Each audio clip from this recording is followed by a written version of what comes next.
ನಮಸ್ಕಾರ ವೀಕ್ಷಕರೇ, ಇದು ಸತ್ಯ. ಕೃತಕ ಬುದ್ಧಿಯಿಂದ ಕಾರ್ಯನಿರ್ವಹಿಸುವ ಜಗತ್ತಿನ ಮೊಟ್ಟ ಮೊದಲ ಎಐ ಆಸ್ಪತ್ರೆಯೊಂದಿಗೆ ಚೈನಾ. ರೋಬೋಟ್ ವೈದ್ಯರು, ನರ್ಸುಗಳು ಆಸ್ಪತ್ರೆಯಲ್ಲಿ ಇರುತ್ತಾರೆ.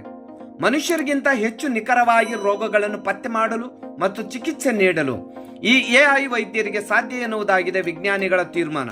ಬೀಜಿಂಗ್ನ ಚಿನ್ಹುವಾ ಸರ್ವಕಾಲ ಶಾಲೆಯ ಸಂಶೋಧಕರಾಗಿದ್ದಾರೆ ಏಜೆನ್ ಆಸ್ಪತ್ರೆ ಎಂಬ ಈ ಆಸ್ಪತ್ರೆಯ ಹಿಂದಿರುವುದು. ಪೂರ್ಣವಾಗಿ ವರ್ಚುವಲ್ ವ್ಯವಸ್ಥೆ ಇರುವ ಈ ಆಸ್ಪತ್ರೆಯಲ್ಲಿ 14 ಎಐ ವೈದ್ಯರು ಹಾಗೂ 4 ನರ್ಸುಗಳು ಇರುವರು. ಈ ವೈದ್ಯರು ರೋಗಿಗಳನ್ನು ಪರೀಕ್ಷಿಸಿ ವಿವರವಾದ ಆರೈಕೆಯ ಯೋಜನೆಯನ್ನು ಸಿದ್ಧ ಮಾಡುವರು. ರೋಗಿಯ ಆರೈಕೆಯಲ್ಲಿ ಮಾನವ ಸಹಜವಾದ ತಪ್ಪುಗಳನ್ನು ತಪ್ಪಿಸಲು ಸಾಧ್ಯ ಎಂದಾಗಿದೆ ಈ ಆಸ್ಪತ್ರೆಯ ಹೇಳಿಕೆ. 4 ದಿನಗಳಲ್ಲಿ 10,000 ರೋಗಿಗಳಿಗೆ ಚಿಕಿತ್ಸೆ ನೀಡಲು ಸಾಧ್ಯವಿರುವ ವ್ಯವಸ್ಥೆಯಾಗಿದೆ ಹೊಸ ಆಸ್ಪತ್ರೆ. ಮನುಷ್ಯ ವೈದ್ಯರಿಗೆ ಇಷ್ಟು ರೋಗಿಗಳನ್ನು ಪರೀಕ್ಷಿಸಲು ಕನಿಷ್ಠ 2 ವರ್ಷಗಳಾದರೂ ಹಿಡಿಯುವುದು ಸಾಮಾನ್ಯದವರೇನು ಅಲ್ಲ ಈ ರೋಬೋಟ್ ವೈದ್ಯರು. ಅಮೆರಿಕದ ವೈದ್ಯಕೀಯ ಶಾಸ್ತ್ರ ಲೈಸೆನ್ಸ್ ಪರೀಕ್ಷೆಯಲ್ಲಿ 93% ಅಂಕಗಳನ್ನು ಪಡೆದವರಾಗಿದ್ದಾರೆ ಇವರು. ಪ್ರಾರಂಭದಲ್ಲಿ ಮೆಡಿಕಲ್ ವಿದ್ಯಾರ್ಥಿಗಳಿಗೆ ತರಬೇತಿ ನೀಡುವ ಈ ಆಸ್ಪತ್ರೆ ತದನಂತರ ಚೈನಾದಾದ್ಯಂತ ರೋಗಿಗಳನ್ನು ಪರೀಕ್ಷಿಸಲಿದೆ.